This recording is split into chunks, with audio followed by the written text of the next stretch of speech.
Quem é que não sonha com um mundo perfeito?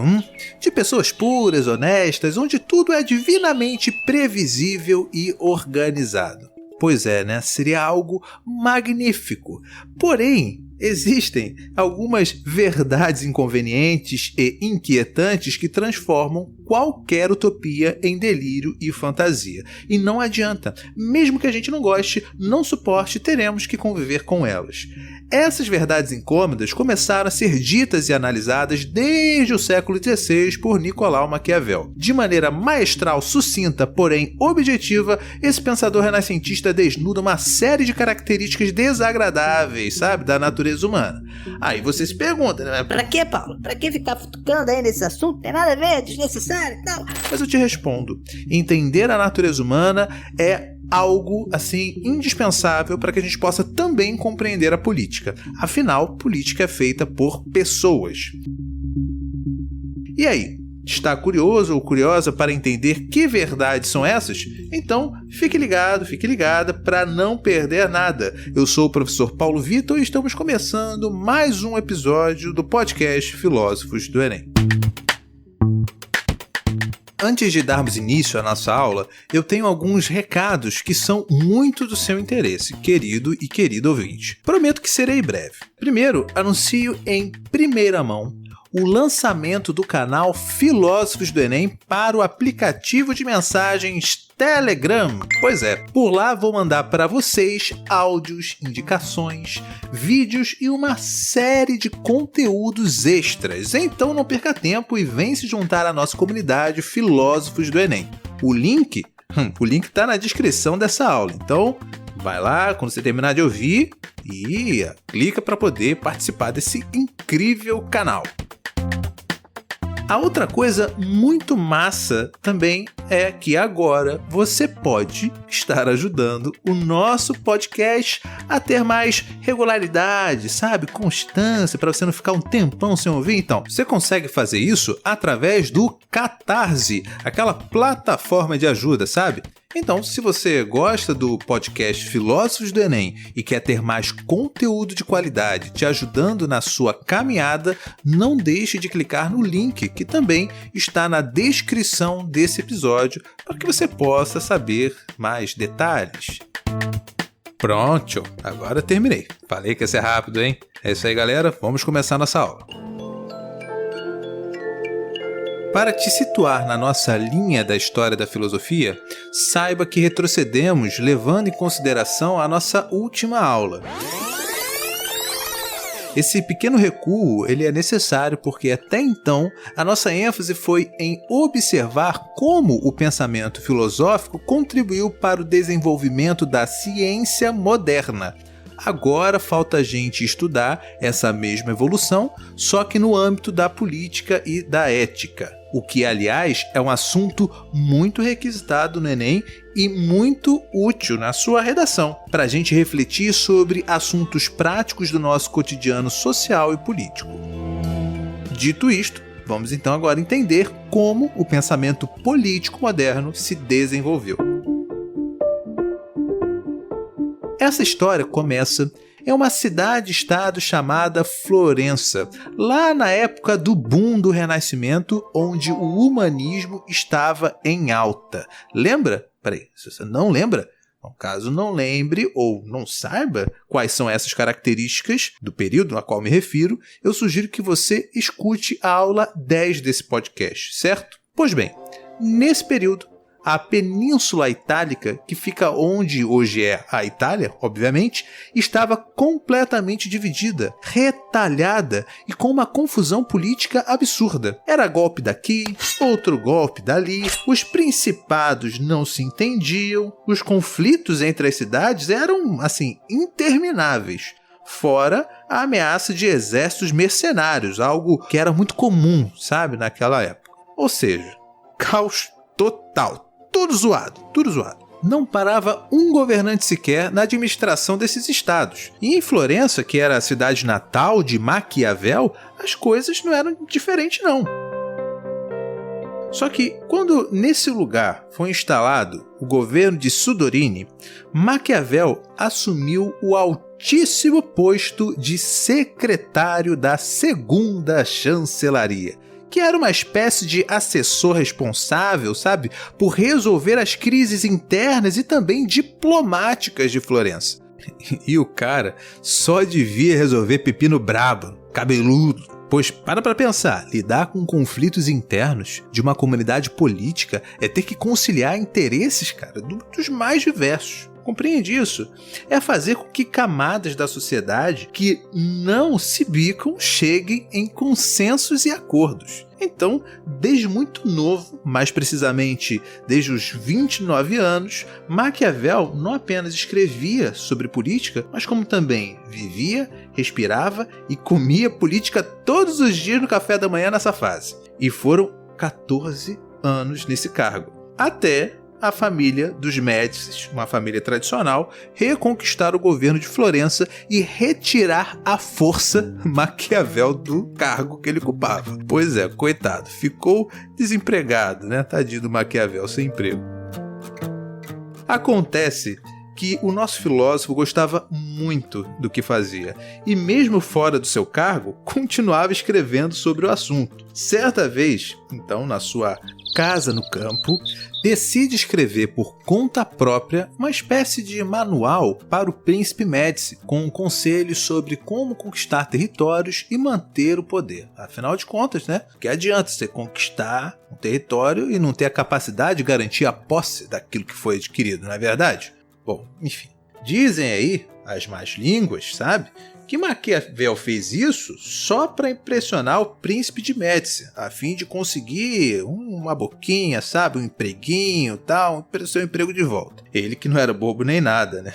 Mas enfim, não dá para saber quais eram exatamente as suas motivações. Porém, a gente pode supor também que ele percebia a importância de um poder estável. Pois imagina só, pensa comigo, a troca constante de governante, sem nenhuma previsibilidade ou constância, é extremamente prejudicial para qualquer sociedade. Imagina só você não saber, não conseguir ter certeza de que poderá votar para presidente a cada 4 anos. Imagina só, não saber se vai viver numa democracia ou não. Se as coisas já são ruins para a gente desse jeito, imagina sem estabilidade política. Nossa, eu não gosto nem de imaginar. Deus me livre, cruz credo. Acontece que, como vimos no início da aula, a Península Itálica estava assim, caótica. E Maquiavel certamente percebia que esse caos tinha como causa a inabilidade dos governantes de se manterem no poder. Bom, enfim, seja qual for o motivo de Maquiavel ao escrever esse manual para o Médici, a verdade é que ele acabou por deixar uma obra-prima para a humanidade, que moldou a essência. Simplesmente isso, moldou a essência da nossa forma de pensar e fazer política. E esse manual, ele foi publicado em forma de livro e recebeu o título de O Príncipe. É isso mesmo, esse livro aí que você encontra em qualquer banca de jornal, livraria, a menos de R$10 em alguns lugares, é esse manual escrito por Maquiavel para o príncipe de Médici, ensinando para ele como governar, como se manter no poder. E foi o livro que influenciou e deu as bases para a política moderna. E então, vamos compreender o que tem nesse livro? Vamos que vamos! Como vimos, de acordo com Maquiavel, o principal objetivo de qualquer governante é manter-se no poder. Agora, como é que faz para alcançar essa meta? A primeira coisa a ser feita é analisar o fenômeno político de maneira realista e pragmática. Isso significa que é preciso aceitar que as coisas não funcionam como as grandes idealizações dos filósofos. É o famoso não é o que você quer, mas sim o que você tem. Inclusive, um dos alvos da crítica de Maquiavel é o Platão, que idealizou em seu livro A República uma cidade perfeita e ideal para tirar dali lições de política. Ou seja, um método oposto em sua essência ao realismo proposto por Maquiavel. E olha só, inclusive, eu sugiro que você anote isso. Sabe por quê? Porque isso já foi cobrado em uma das edições do Enem. Caso não lembre desse ponto em Platão, recomendo que você procure a aula 4, onde abordamos esse tema.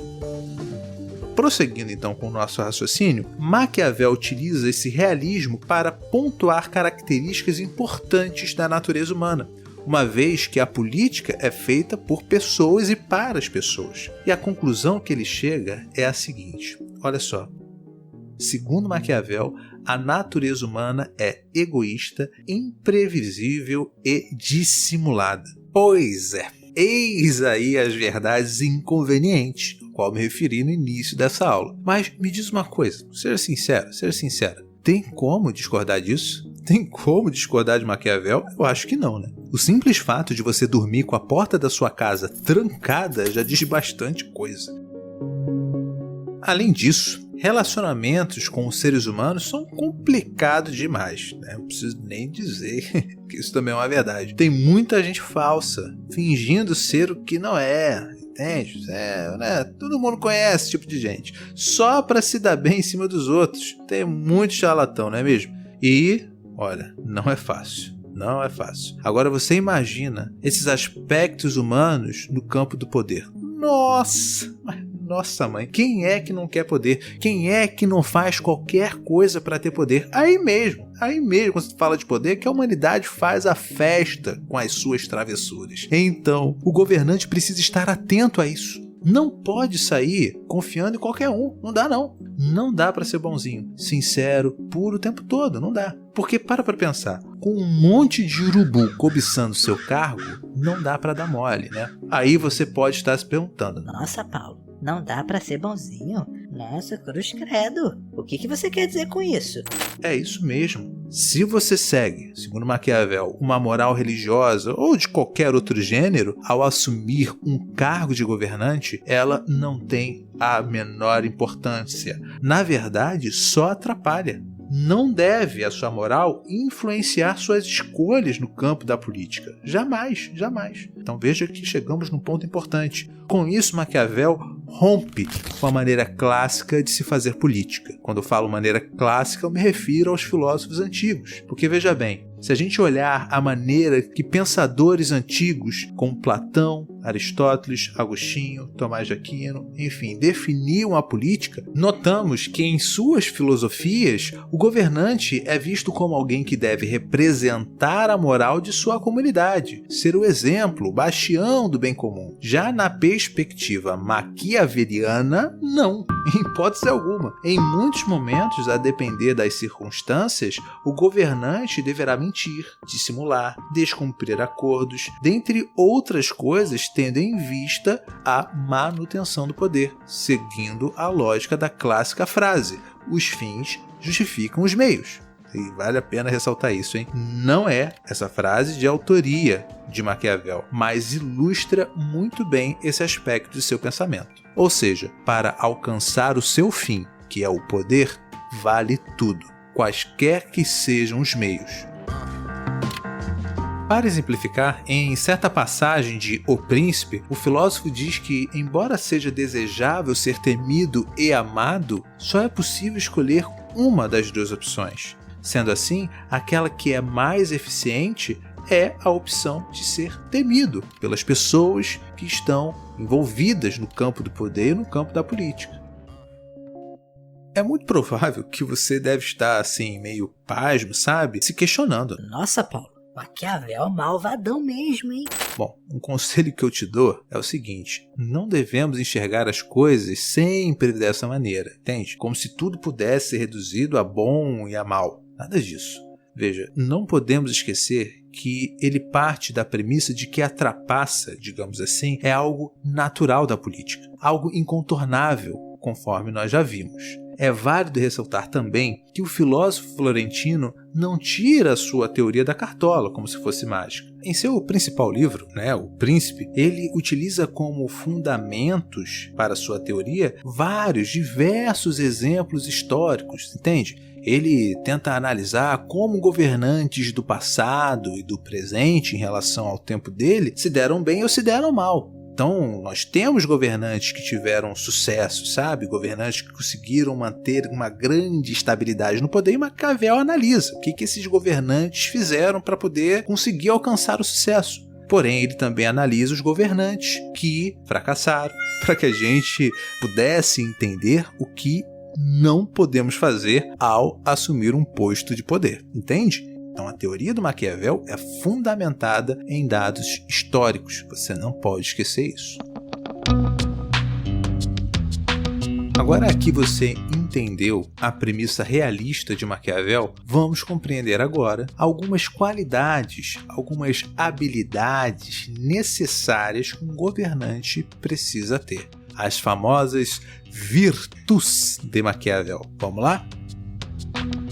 Quando falamos de virtu em Maquiavel, precisa ficar claro que ela não se confunde com as virtudes cristãs ou com as virtudes gregas, sabe? Enquanto essa segunda categoria preza pela perfeição do caráter e o compromisso com um ideal moral, as virtudes de Maquiavel podem ser definidas como as habilidades necessárias para manter-se firme no poder. Veja só, cabe ao governante a capacidade de analisar o cenário à sua volta, conhecer as pessoas envolvidas com o jogo político e tomar as decisões certas para não ser sabotado por ninguém. E veja, isso é muito profundo, pois com esse detalhe ele traz a política para o mundo terreno, digamos assim. Deixa claro que o fenômeno político não possui intervenções de forças sobrenaturais. Nada disso. Tudo acontece aqui mesmo, na Terra.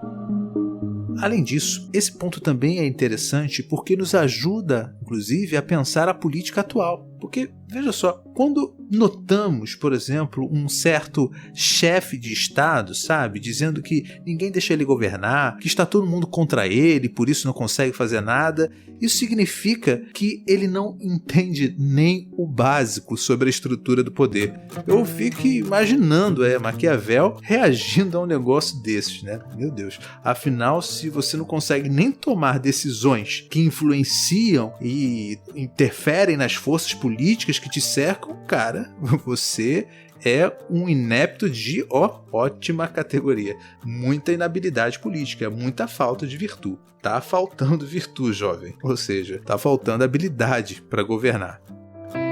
Claro, Maquiavel não ignora a força do acaso também. Existem, evidentemente, circunstâncias que fogem do controle do ser humano. Uma pandemia, por exemplo, não acontece porque um governo quis. Faz parte da sorte, casualidade, ou seja, aquilo que podemos chamar também de fortuna. A Organização Mundial da Saúde classificou o novo coronavírus como uma pandemia global. Isso quer dizer que a doença pode afetar pessoas em todo o mundo simultaneamente. Porém, um bom governante sabe manobrar essa fortuna, segundo Maquiavel. Manobrar essa fortuna ao seu favor.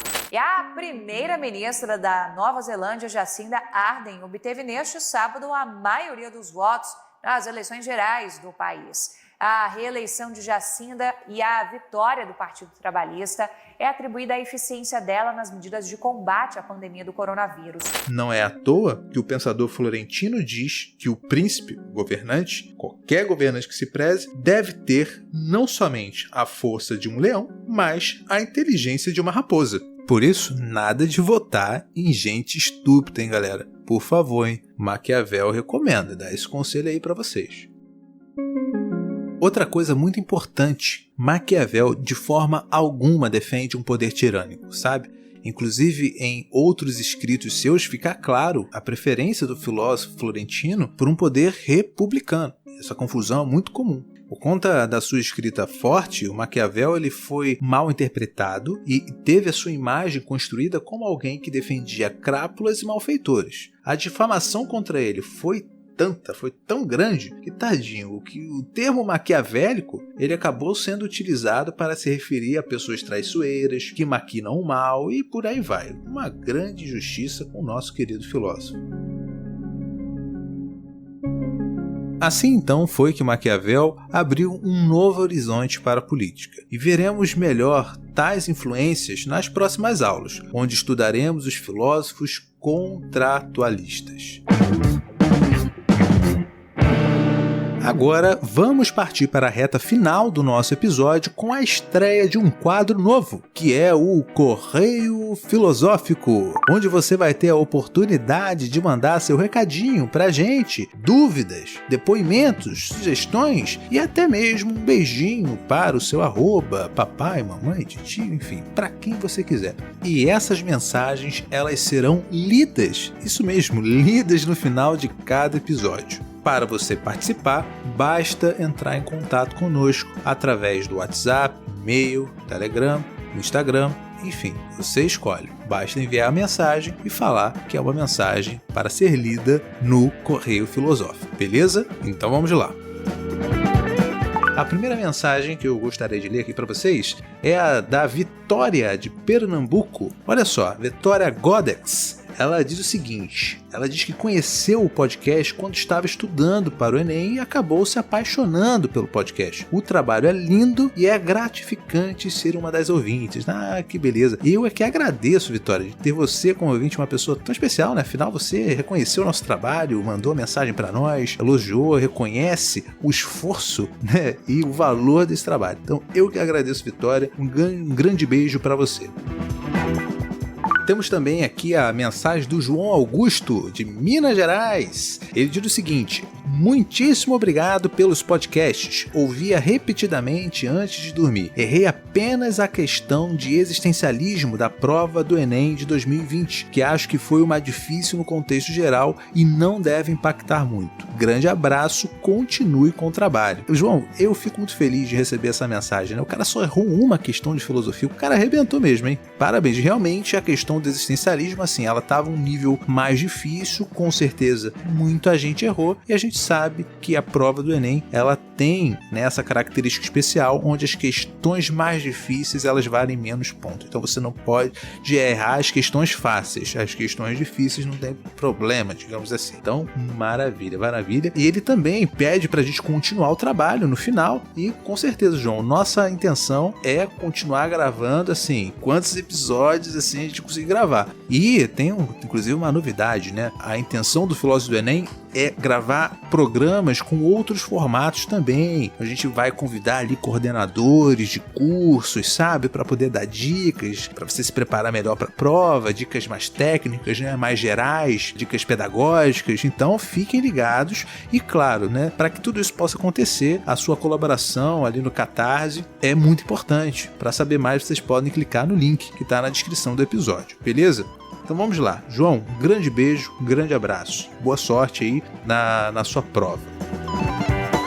A Emily, também de Minas Gerais, o pessoal de Minas Gerais está firme e forte aí, vamos ver, né? Até agora Minas Gerais está ganhando aqui na participação do Correio Filosófico. Então vamos ver lá a mensagem da Emily. Queria agradecer vocês pelo podcast no Spotify. Me ajudou muito ao longo de 2020. Uma professora recomendou lá no início. Vocês ainda estavam nos primeiros. Eu escutava quase todos os dias até a metade do ano. Chegou agora, não precisei nem revisar muito de tanto que me lembrava e fui muito bem na prova de humanas. Acertei todas as questões de filosofia. Muito obrigada mesmo. Poxa, esse tipo de depoimento me deixa extremamente assim, emocionado, né? Que podcast, a ideia do podcast é realmente contribuir, ser um reforço para você. Você deve sempre valorizar o seu professor que está ali no dia a dia em sala de aula. Essa parte é muito importante, né? Você dá valor pro professor em sala de aula. E o podcast é um reforço para você rever aquele conteúdo.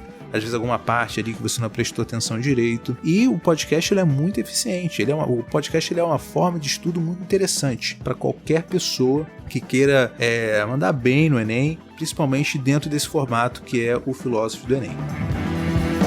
E por último aqui temos a mensagem do Igor, do Rio de Janeiro, carioca. Ele diz assim: eu nunca tive matéria de verdade, né, em filosofia. Durante a escola era muita discussão política e pouca matéria. Na maioria dos lugares o podcast tinha a questão da crítica política, mas não afetava a matéria. De maneira simples e rápida era possível entender a matéria para fazer as questões do vestibular. Foi de grande aprendizado para mim e foi a melhor plataforma que eu estudei.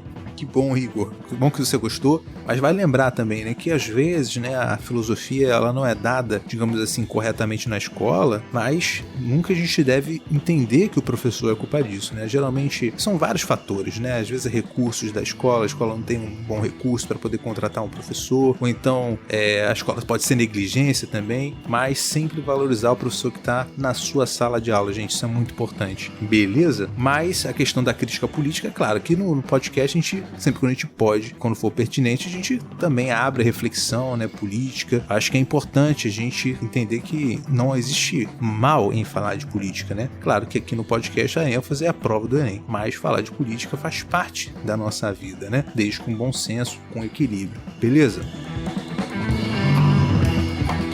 Galera, então esses foram os recados. Não deixe de mandar recados, mensagens, beijinhos. Eu vou ficar muito feliz, vou ler e vou comentar todos os que eu puder aqui em cada episódio, beleza? Então é isso, pessoal. Chegamos ao fim de mais uma aula. Um grande abraço, um beijo para todos e todas e até a próxima. Valeu!